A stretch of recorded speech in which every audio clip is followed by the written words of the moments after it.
Welcome to the Rim Break Rodeo. We hope this video helps. You start by getting the destination link ready and accurate. This avoids broken or misdirected traffic. Once done, decide the visible anchor text and whether you'll add tracking tags so analytics are useful.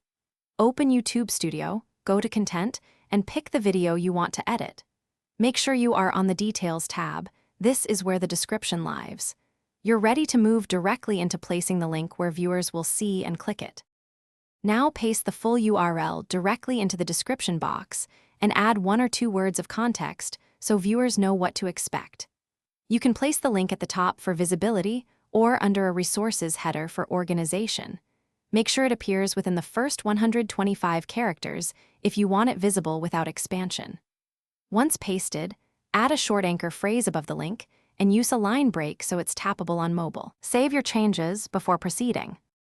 Finish by clicking Save and immediately testing the published video.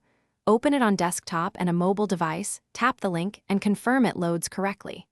If the link is blocked or marked unsafe, check for policy violations, ensure HTTPS is present, and remove query strings that trigger filters.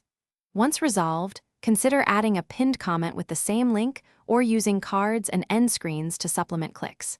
If problems persist, re-edit the description and Thanks for watching. Consider subscribing if we helped you.